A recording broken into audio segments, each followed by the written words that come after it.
Our next speaker is a dear friend of mine who came all the way from Hong Kong, a popular speaker on our circuit. Mr. Chris Jaques is the CEO of M&C Saatchi Asia. He has led some of the largest advertising networks in the world across Asia, Europe, and North America. He has been regional CEO of Asia for Bates, BBDO, and Y&R. He has been Europe CEO of Amirati Puris Lintas, and he was CEO of Y&R across North America before returning to Asia as regional CEO of M&C Saatchi Asia.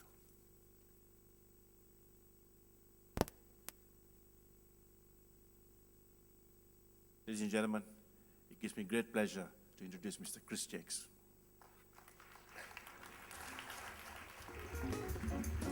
Thanks, Sam. Good morning, everybody. Thanks all for coming. Over the next 40 minutes, although Ham has just asked me to make it 35 minutes, would you like it in 20 minutes, Ham? I'll be talking about what goes viral.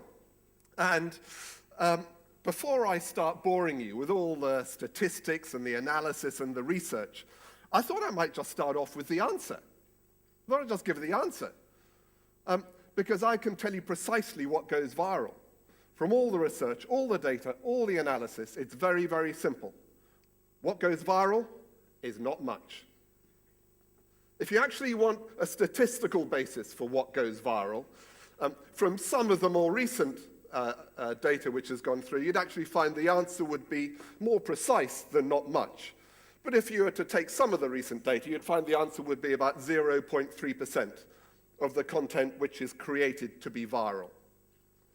Now, let me just explain how I get to that ridiculously low number. Recently, there was an analysis done on the videos of YouTube, and they followed all the videos loaded on YouTube for a month. And you know what percentage got more than 10,000 views in a month? Only 10,000, which is nothing. Do you know what percentage got that? Can anyone guess? Well, of course, we're all concentrating. 0.3%. Congratulations. So 0.3% get 10,000 views. That's all in the first month. 0.3%. If you actually look at how it broke down, it was like this.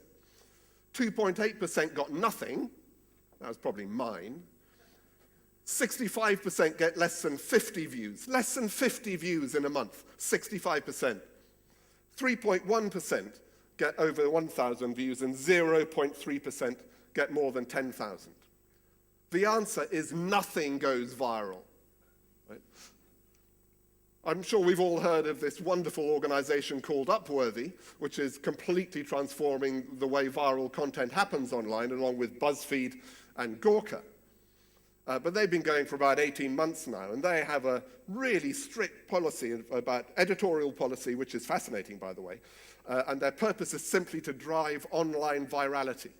And about 6 months ago, they published the results from their first year of being the second most successful online publisher in social media. They found that 0.3% of all the articles they published got 1 million views. Now, when you think 1 million views, it sounds a lot better than the 10,000 on YouTube, but the 1 million views, the sole purpose is to get to the 1.2 billion people who are on Facebook. And they only 0.3 got 1 million views. And when you look at, from their presentation, how their results broke down, they said that 56% of our posts don't get more than 10,000 views. 5% have reached 100,000. Nothing. And these are specialists. These are the people who do nothing else. They find 0.7% get to 500,000 views, and only 5 posts have broken 1 million. And that is 0.3%. Whether it's 0.3%, whether it's less or whether it's more, the learning is very simple. It's almost impossible to go viral. Everyone, the amount of clients who say to me, we want something to go viral. Don't talk nonsense. It doesn't happen that way. And the other thing which makes it even worse, I spend half my life traveling around the region. And every week, I meet social media agencies, I meet creative agencies, I meet digital agencies, I meet media agencies. And whenever we talk about viral communications, I say to them, tell me the rationale and the strategy for how you drive viral communications. And they all look across the table at me with the same look in their eyes. They're a bunch of kids that haven't got a bloody clue. So if you're a marketer here, there is no one who can tell you, based on science, statistics, and evidence, how you can increase your chances of going viral to more than 0.3%. And if you want to leave it at 0.3%, that's fine with me. You can just go to the casino up in Genting. You've got more chance of winning there. So what I'm going to talk to you about is what goes viral. There are actually, from all the analysis which we've done, there are 10 basic rules for what goes viral. I don't have time to share all of those today because Ham has told me to cut my presentation down to 4.5 minutes. So I'm just going to focus, in the interests of time, on 3. But the 3 I've chosen are 3 of the absolutely most fundamental, absolutely critical. If you don't follow these 3, whatever you do, you will not go viral. So let me share these with you. The first one is almost sacrilege, really. Everyone says, don't be ridiculous. It's nonsense. Everyone says, look at all the great viral videos of the world. Look at that content. It is an amazing. Look at those dancing babies. Look at that kitten.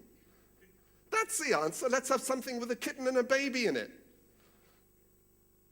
It's the biggest, most naive nonsense I've ever heard in my life, because there's one fundamental thing more important than anything about creative content. If you don't get this right, it does not matter what your creative content is. It's irrelevant.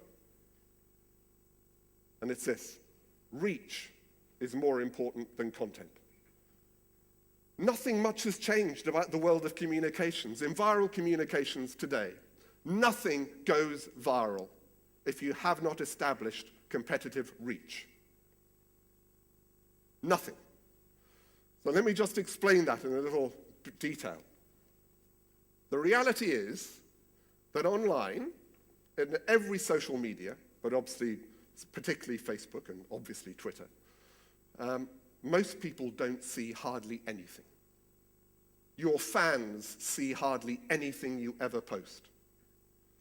Amongst those who do see, most don't share.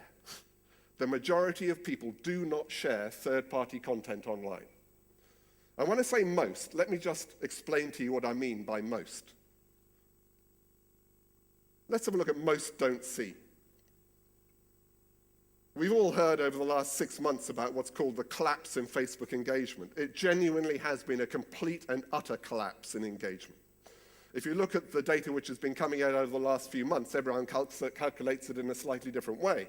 But look at the trend of the Facebook engagement over the last 2 years. The death of organic reach. It's gone down from 16% in 2012 to 6.5% in March. That's the percentage reach per fan. 6.5%. These are your fans. These are people who are registered on your fan pages. You couldn't get more fan than that. 6.5%. And those wonderful people, and I don't really choose to brand them, but those wonderful people at Social at Ogilvy, I hate that name, they carried out a survey looking at organic reach amongst the biggest Facebook fan pages on Earth. And what they found, that amongst the biggest fan pages, it's down to 2% organic reach. And the reason of this is very, very simple. Right? Facebook is becoming an advertising medium, so they're trying to limit, through their new algorithms, the ability to reach people without paying for it. That's happening to everyone. Twitter's just brought out the Twitter mute. Everyone is into it. So everyone's trying to stop your content going viral. They want you to pay for it. So when I say most don't see, I'm not saying most don't see. That's not what I'm saying. I'm saying 94 to 98% of fans don't see. Almost everybody doesn't see the content which you post. It's incredible. So if you assume that between 2 and 6% of your target audience is actually going to get to see it, then you come on the other piece of information. Most of them don't share. So again, there's lots of data around this. I hate showing charts packed full of data. But most people don't share third-party content. Here's research carried out by Ipsos. And if we just focus here, 26% say that this is social media users worldwide. 26% say they share links to articles. 22% say they share news items. 21% say they share links to other websites. So around a quarter of people share links once they see them. What that means is 3/4 of people don't share third-party content when they see them. So you've got between 2 and 6% of your fan base seeing your content, and 75% of them will never share it. If you look at the video content, and everyone talks about video being the future, which I genuinely believe, but the figure is even less. So they say 17%. New research carried out by the Ehrenberg Bass Institute in Australia has found that there are 10 times more viewers of videos each day than there are sharers, which means that more than 90% of viewers of social videos don't share them. So when I'm talking about the issue of reach here, what we've got is a very fundamental situation. Most don't share, 75 to 90% don't share. So let me just repeat the facts, because they're critical to your life. 94 to 98% don't see anything you post. Of those, 75 to 90% will never share it anyway. Hopefully, that gives you an idea about the importance of reach, and reach beyond your own fans. That's why most agencies look like that when you ask them how they're going to go viral. Fortunately, there are some brainy people around the world, and I'm sure many of you have heard of this guy, absolute brain machine, Duncan Watts, who's global head of research at Microsoft. And he's done endless statistical analysis of virality. And his conclusion of what the most important thing that drives any content to go viral is a combination of 3 things. Virality is based on the initial base of viewers, so the original group who you reach, combined with the proportion of those viewers who share, ever, combined with the network structure of the sharers. Right, so I'll just touch on those 3 things briefly. So the initial base of viewers, so however many people are in your fans, God knows what it is. What we know is that between 94 to 98% of your viewers won't see anything. So assume you've got that between 2 to 6% who see it. You've then got to you're based on the proportion who choose to share it. What we know is that over 75% of people don't share third-party content. You're then dependent on your network structure, and for something to go viral, you need a network structure which contains 3 different components. An innovative hub, which drives initial virality, the follower hub, and then you move into mass adoption, which is virality. So when you look at the innovative hub, if you look at the Pew research on Facebook usership, for example, and it applies to most social media, about 20 to 30% of social media users account for the majority of sharing. So amongst that group, you've got to get to that 20 to 30%. They don't drive virality. They drive speed. It's who they're connecting with which drives the virality. So follower hubs drive scale. Now, the interesting thing about follower hubs is this.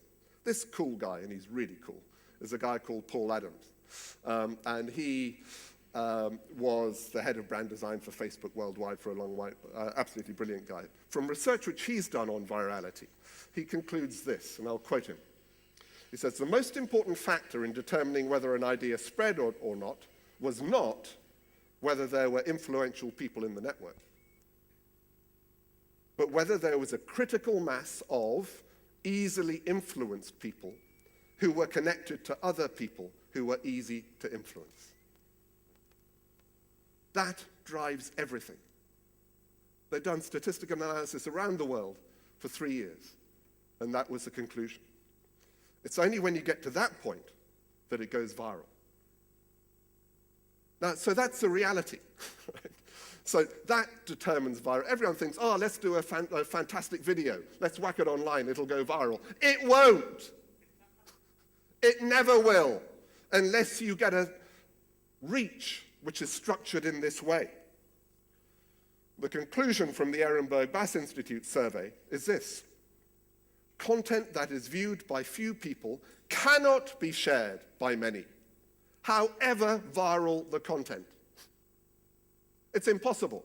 So what they conclude, and this is written up in the book which they brought out last year, Viral Marketing, when it comes to social video, for example, the answer is to treat the distribution of social video as a TV campaign. Pay for quality reach. Otherwise, you will never, ever go viral, and it doesn't matter what wacky creative your digital agency or creative agency or media agency will come up with. It is impossible for it to go viral unless you understand this.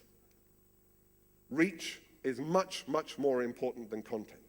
Now, once you've got the reach, that's when content becomes critical. But without the reach, it doesn't matter what you do. It's not going to work. So that brings me on to point number 2. Before I go on to point number 2, let me just ask you one question. Which is Asia's most viral brand video over the last month, the last 30 days? Does anyone know? Everyone knows the answer. No? Okay, let me show it to you, and then I'll explain why.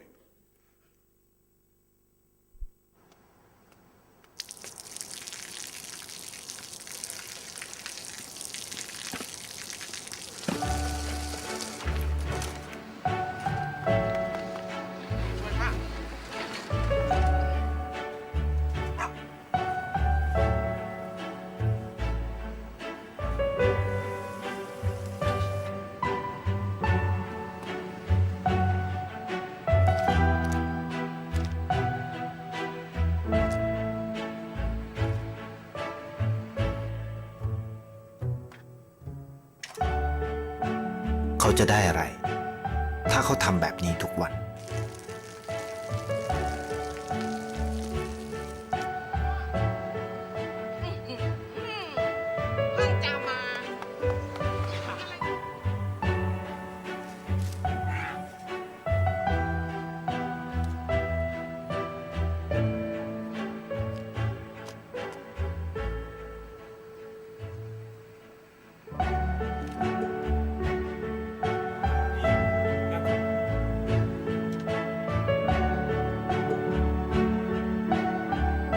เขาจะไม่ได้อะไรเลยไม่ได้รวยขึ้น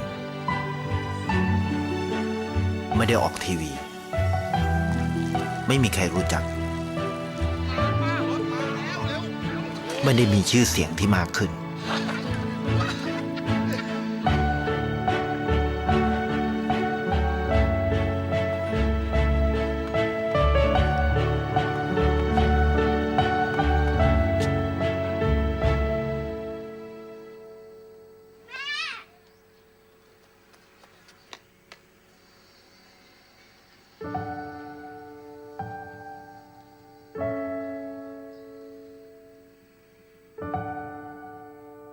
เพราะสิ่งที่เขาได้คือได้แค่ความรู้สึก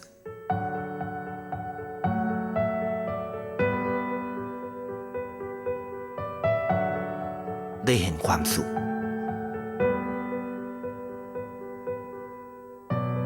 ได้เข้าใจ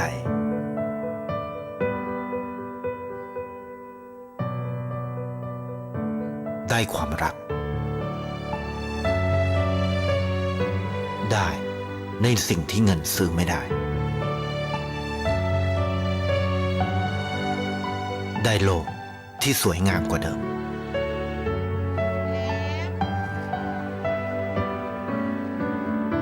ในชีวิตคุณอะไรคือสิ่งที่คุณต้องการมากที่สุดไทยประกันชีวิตเชื่อในความดีSo that video, in the last 30 days, is the 8th most shared, most viral video in the world. Number 8 in the world over the last 30 days. 82% of those shares happened on English language communication. So there you have a Thai 2-minute-long brand video, which has taken the world by storm, even the English language world. Because they know what drives viral communication. In the last 30 days, they got 1.2 million shares and 13 million views. That's just on Facebook and Twitter and blogs. So anything else isn't covered by the unruly analysis. But they've understood it's absolutely fundamental rule of viral content. And it's very, very simple. And unless you understand this, it doesn't matter what you do. Nothing you do will go viral. Emotions drive everything. From every piece of research, every piece of analysis, every piece of psychology, the likelihood to share is driven entirely by emotional arousal, as it's called in psychological terms. So Ehrenberg Bass say that in psychology, emotional arousal is directly linked to content diffusion, which is basically virality. Why? Because emotions are contagious. Part of the nature of being human is the contagion of emotion. So for example, if someone's tired or sleepy or bored and they're yawning, as I hope not too many people are right now, other people feel like yawning. It's just something that happens to us.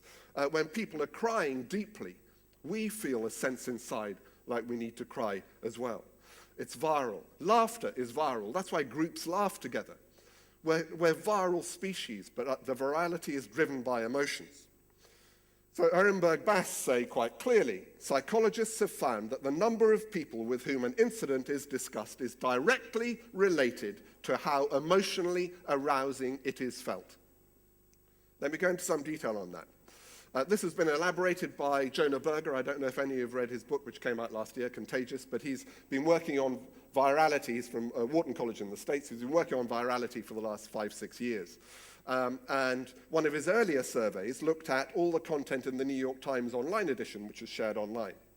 And he analyzed the content of 7,000 articles and their relative sharing performance on New York Times. What he found was that absolutely the number one dominant reason why things were shared was because of emotional arousal, the emotional response. The second thing which made the super viral hits go viral was the extremity of that arousal. No other factor came close.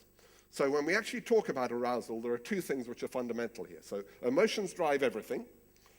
High arousal emotions are shared more. I'll explain what those are in a second.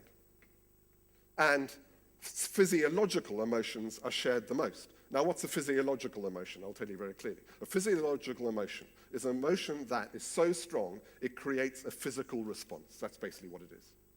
Crying is a physiological emotion. Laughter is a physiological emotion. When the hairs stand up on your skin sometimes, that's a physiological emotion. So it's when emotion drives a physical response. And amongst the grid of the core emotions in psychology, the ones which really matter are the high arousal emotions. Hilarity, inspiration, astonishment, exhilaration, disgust, sadness, shock, and anger. Pretty much anything to go sensibly viral needs to be based and create that emotional response in the audience.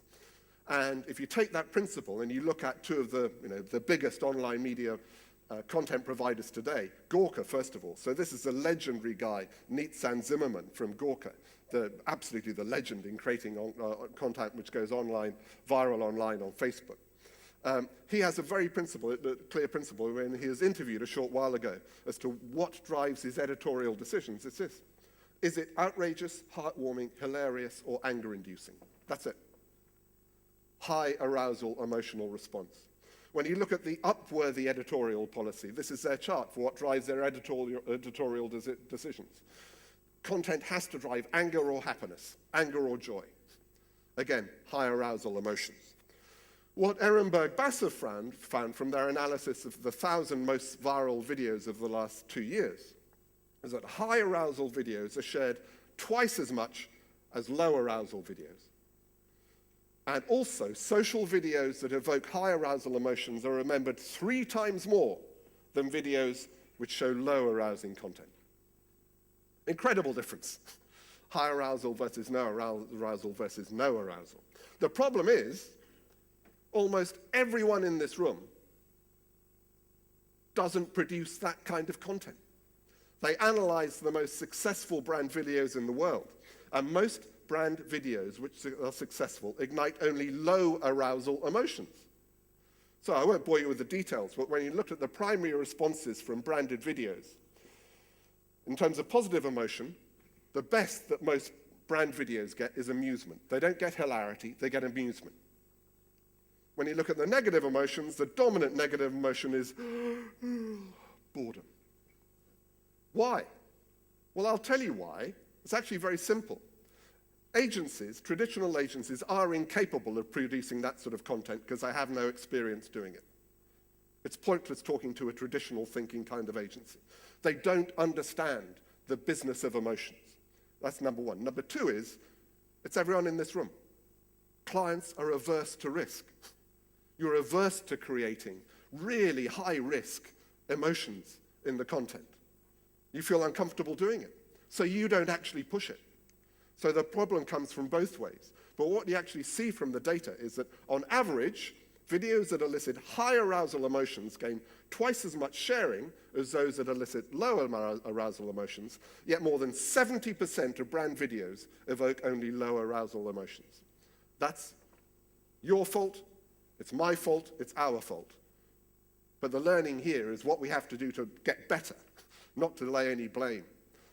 If we want things to go viral, we have to follow that rule. And the conclusion from the Ehrenberg Bass Institute is we've all got to focus less on the creative appeal. Don't worry about the creative appeal. Worry about the emotional appeal. What's the emotional response which your content creates? Because emotions drive everything. Okay, my third principle is an extension of that. But before I get onto it, I've got one more question. Which was the world's most viral brand video in the 2012 Olympics? Anyone know the answer to that? Okay, let's see it. 该起床喽！哎，该上学啦。Time to get up, baby. Come on. Up you can. Vamos acordar? Vamos que eu vou fazer café da manhã gostoso pra você.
P&G, proud sponsor of moms. Okay, so that was the most fun. So the Olympics, where you had Nike battling it out with Adidas, you had Coke battling it out with Pepsi. The most viral piece of communication was a corporate ad for P&G in praise of mothers. What did they achieve? 2 million shares and 20 million views just during the weeks of the Olympic Games. And why? Well, because they understood the third principle, which is when you're looking at emotions, it's crystal clear which ones work when you look at all the research. Positive physiological emotions ignite the most sharing. So the negative emotions will get shared, but the ones which really drive sharing are positive physiological emotions. If you look at, again, back at the most viral emotions, these are the ones. Hilarity, inspiration, astonishment, and exhilaration are the most viral. In fact, what, again, from the Ehrenberg Bass study they found, was that video content that draws a high arousal positive emotional response is shared more on average than content that draws a high arousal negative response by 30%. So dramatically superior sharing for high arousal. Now, if you look at the content which the average shares per day according to emotional response of video content, you find hilarity, sadness, inspiration are the dominant share, get the most dominant shares, but the one which is way ahead of any of them is exhilaration in terms of shares per day. Now, what is exhilaration?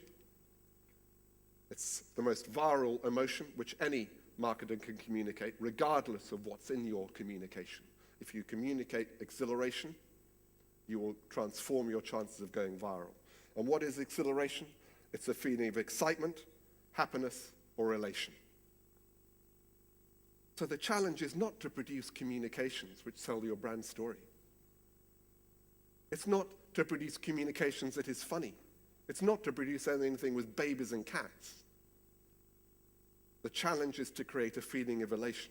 And if you look at the two videos which I've just shown you, two of the most successful social videos of all time, they both capture that spirit of elation. Now, who likes music in this room? Okay, so you two like music. Can you just come up here and join me, please? Come on, please. It'll be fine, honestly. It'll be fine. Thank you very much. No, please, you have to join him. He can't come on his own. No, that'd be lovely. Who else? Ham, you like music? Yeah, come up here. Okay, and I need one more volunteer, please. Matthew Gorick, can you please come onto the stage? Thank you very much. Okay. Come on, Matthew. Come we get sprightly, get moving. Thank you very much.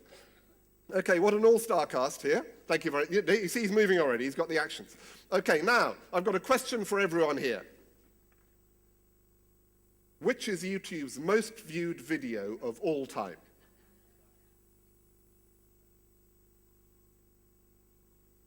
We all know that one. It's this one. It's Gangnam Style. But relax, it's all going to be fine. Now, I just want to tell you a couple of things about Gangnam Style, okay? Everyone thinks that it succeeded because it was a wacky video, which it sure was a wacky video. But let me actually tell you why it succeeded. Because the wacky video on its own would never, ever have gone viral. It succeeded for the two pillars: mass media reach online, combined with positive, high arousal content. Everything I've talked about up till now. Now, in fact, everyone thinks it was just a creative device. It wasn't at all. It was a very, very, very carefully planned media schedule. So, I don't know if anyone knows who it came from, but YG Entertainment are the kings of K-pop. And they've really built K-pop around the world. So they have all the K-pop stars, who look rather like these people, actually. and so before Psy's video ever hit the ground, he had access to 2.5 million YouTube subscribers, K-pop subscribers, through YG's channel. And those people had already downloaded 1.6 billion views on YouTube. So they had a big customer base. On top of that, they were connected to all the viral channels of all their existing stars, all of whom had masses of reach. So they had millions of K-pop artists, Psy World, Facebook, and Twitter followers. So they had all that to begin with before they started. They then seeded a teaser video which had this comedy star, famous Korean comedy star, and they seeded that through social media from @allkpop. Now, some of you in this room might know what All K-pop is. All K-pop is the leading publication for Korean music industry around the world. It's in Korean and international language. So all the videos, the teaser videos, was distributed to all the all K-pop subscribers. What that led to was that this video from day one was seeded to hundreds of millions of followers around the world who were interested in K-pop. What that led to, on the first day, it got 500,000 views. On the first day it was released, 500,000 views. And it immediately went to #1 in the K-charts. Okay, so the K-charts are the K-charts. The next thing that happened was this. The week after, and it was timed to be a week after, they'd fixed it up months before, Psy tied up with Scooter Braun in the United States. Scooter Braun is Justin Bieber's agent, and he's pretty much the biggest agent, hottest agent in the States. Justin Bieber's manager signed Psy to be a part of history. Are you all right up there? I'm coming to you in a second, don't worry, just relax. And what Scooter Braun brought was a database of music fans, stars, and opinion formers in Western music circles. What that led to, I hate this picture, what that led to was an orchestrated campaign of celebrity tweets from Katy Perry, Josh Groban, Britney Spears, Tom Cruise, everybody, all orchestrated by Scooter Braun. Katy Perry has 25 million Twitter followers. This was mass media. It was a mass media campaign in the old style of mass media, and that's how it took off. What that led to was it to becoming YouTube Trends Hit of the Month, so with the celebrity tweets and then the YouTube Trends Hit of the Month, it went onto mass media communications. So it then became a mass international brand. That's why it happened. If they hadn't have seeded it through those channels, it would never, ever have gone viral. It's rule number one. So, mass media reach online. Secondly, I think some of us have seen this video, but it is packed with positive, high arousal content. Now, what I'd like everyone to do now is stand up, please. Can everyone stand up? Everybody stand up. Everybody in the room stand up. Everybody, no excuses. Yeah, you're watching. It's all going to be fine, guys. There's nothing to worry about. Okay, now. All right, you can see it there. Can we all just try out now whether we can do the Gangnam Style dance? Are we all ready? What you've got to do is do your legs like that, like you're sitting on a horse, okay? And then do this like you're riding a horse. Can we do that? Okay? Can we do that? Not bad. Excuse me over there in the corner. You're not doing, come on. All right. Okay, so that's the move. So now, if you could carry on dancing and everyone in the room could show your dance when we actually show the real video, just for a minute and a half, just so that we get a feeling for what the physiological response is like. 오빤 강남 스타일. Hey! 강남 스타일. 낮에는 따사로운 인간적인 여자, 커피 한 잔에 여유를 아는 건 있는 여자, 밤이 오면 심장이 뜨거워지는 여자, 그런 반전 있는 여자. 너는 선호해, 낮에는 너만큼 따사로운 그런 선호해. Fabulous, I love these guys. Isn't that wonderful? I love it. Okay, guys, that's enough. I feel ill. Thank you very much indeed. Thank you so much. That was wonderful. Thank you so much. Matthew, you're a mover. You're a mover. Okay, now, the reason why I just get us all to do stupid things is very, very simple. Music creates a physiological response. So music drives motion and creates a physical response. So when we hear music like that, we have to move. All they gave us was the currency with which to move. So Gangnam Style, so far, has received 38 million shares. Remember, hardly anyone shares content. 38 million shares and just under 2 billion views, just on YouTube. That excludes all the other channels on social media. And it's been built on the two principles: mass media reach and emotions which are positive, aroused. So what goes viral? The principles which they followed, which were followed by Thai Insurance, which were followed by P&G, which were followed by Gangnam Style. They're incredibly simple. Reach is more important than content. You must get the reach right first. Second, emotions drive everything. Third, positive physiological emotions ignite the most sharing. And amongst all of those emotions, exhilaration is the most viral. And what is exhilaration? It's a feeling of excitement, happiness, or elation. And I don't think I've ever seen anything which has made me feel more exhilarated than seeing the four of you dancing on this stage. Thank you very much indeed. That's what goes viral.